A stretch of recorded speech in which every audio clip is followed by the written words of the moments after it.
Okay, so today we'll show you a way so that you can extend your image, and I'm not gonna use any kind of AI tool for this. So basically the purpose of this tutorial is, suppose I'm making a 3D scene and I'm using this image for my background sky, and I want the sky to be more wider in the left and right side. Basically I need more area so that I can show more of the sky in my 3D scene. There are a few ways you can fix this issue. The first one is you can technically zoom your sky like this and it will fit your screen or in your 3D scene in your 3D camera. But this is not ideal because suppose if you want to show more sky or bigger sky, then this zoom in thing will not work. So what we have to do is we have to extend this image from right and from left. So how we can extend this? There are few AI tools that can do this easily. There is also Photoshop option, but Photoshop is not free. You can't do that thing. And the thing I'm gonna show you in this tutorial, it's completely free and you don't need to download any software also. So that's the fun part of this. So basically you have to go to your browser and you have to write Photopea. So this is a free online video editing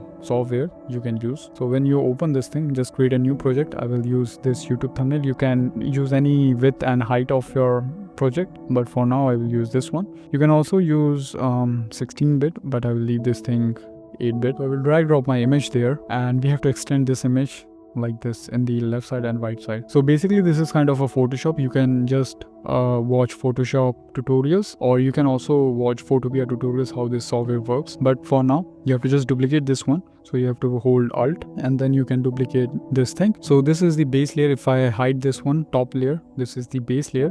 What we can do is we can shift this thing to the left side.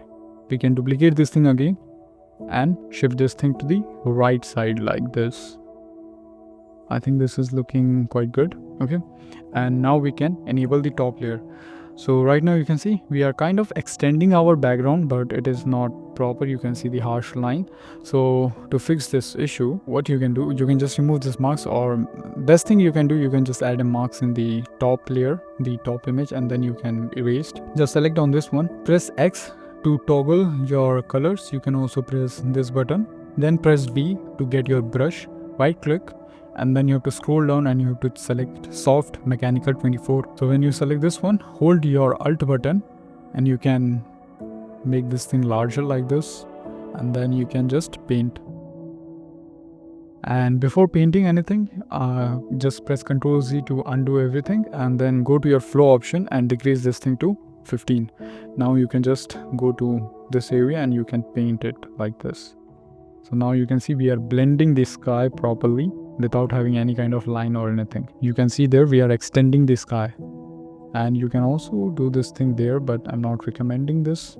You can leave this thing like that, and you can just remove this one.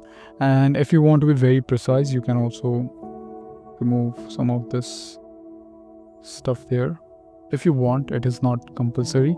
I just want the sky, so I will leave this thing like that. Make sure that you're selecting black, and then you have to just paint this. So right now you can see we are getting another line of the image, and that is, I think, this one. So you have to just paint white on top of this one. So just select that and paint white, and you will hide your layer, and then you can just make the brush just a bit smaller. Select black color and then paint it.